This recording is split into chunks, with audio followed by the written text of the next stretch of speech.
Hello, everyone, and good evening to you. Thank you, Richard and Jules, and other members of the board of directors of this Trimble Homeowner Association for inviting us tonight. It's good to be here with a friend, Matt Friedman, from the ADL, and talk about this important issue. Before I start on that, and I know you run a very tight program, and it's a good, strong agenda, but I have a gun.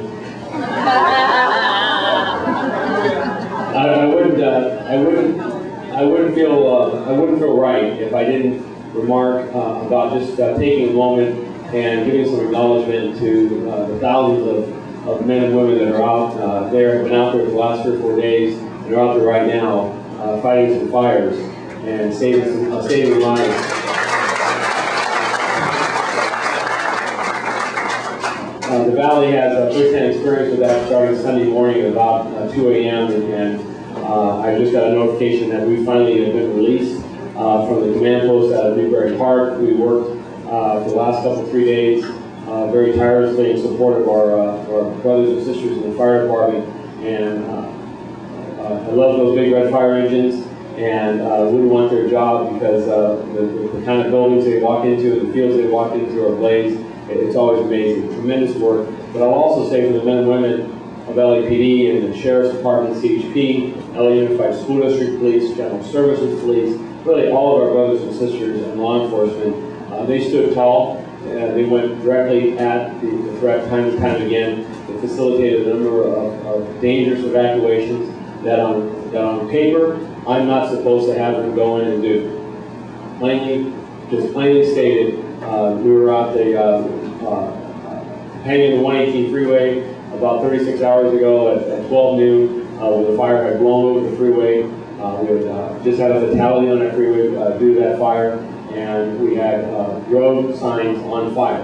Road signs and guardrails had just been replaced because of the tragic Chatsworth fire, and some repair that had to go through there, and all of those were ablaze. And in the midst of that, I had firefighters, but I also had police officers trying to evacuating that trailer park and other homes. So again, kudos to the men and women, outstanding work. And as we get into an important subject here, though, I did want to talk just briefly that there are public safety professionals. We stand and we make our most meaningful work when we are protecting and serving you. And it's one of my proudest moments, again, and we get a lot of them, to see that work being done by our men and women.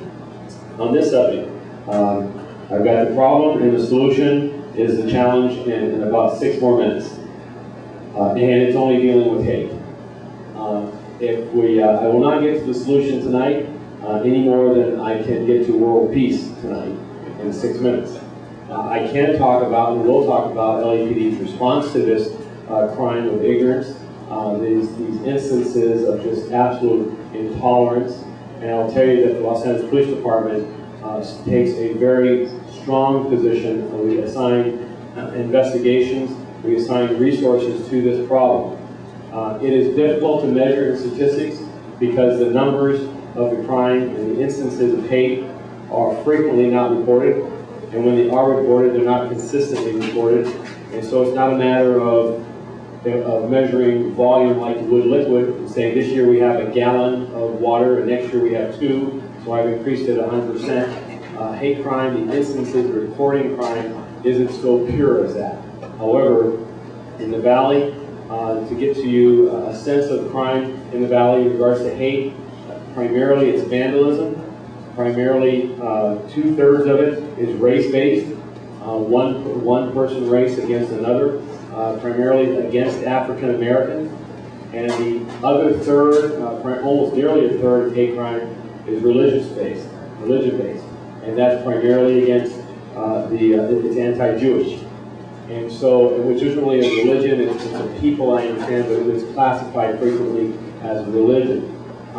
So when we look at hate crime in summary, what we have here is vandalism, instances of violence against an individual. While I interpret vandalism as an instance of violence, serious violence in the sense of shooting a person or attacking the person with an axe handle. Very, very small percentage of all physical attacks are hate-based. It's not something that is a major driver for the violence we see in the street. You might think otherwise, but in reality, most of its hate is expressed in vandalism and in speech. From the police department's understanding of it, our response is immediate. Notifications go up through the department. I get notified on all crimes of hate and all instances of hate that occur in the San Fernando Valley. The last one occurred this morning, occurred in Sherman Oaks. A young woman who's here only temporarily, living in Sherman Oaks. She's 31 years of age, and she comes out in her car, drives away, and people start honking the horn and pointing her out. And it wasn't her makeup. They said, you need to look at something on your door, on the other side of her car. She pulls over, and somebody had written a hate remark in a marker on the door. She was a female white from Michigan. I'm not going to tell you anything else about her, but the hate expression was against a black person. We don't live in a colorblind society, but obviously in this instance, whoever expressed that action, it wasn't targeting her, but it was still targeting and expressing ignorance, still committed a crime, and I'm still notified of it.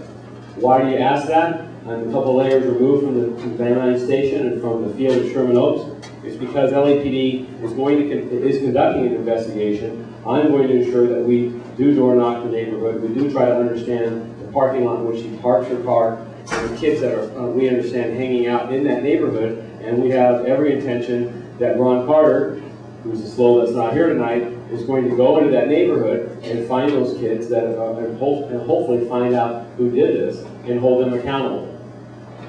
Many times this type of vandalism is done by our youth.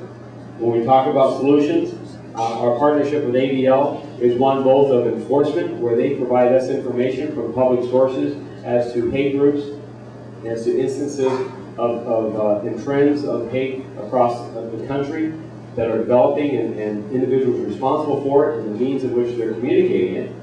But they also are very strongly working with us for education and outreach and teaching tolerance.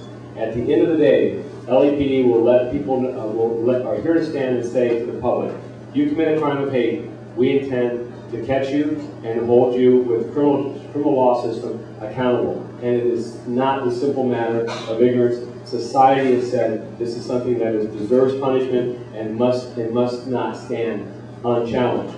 So LAPD does commit added resources for that purpose in support of what you believe is the right thing to do. However, the lasting matter of this is not going to be through enforcement.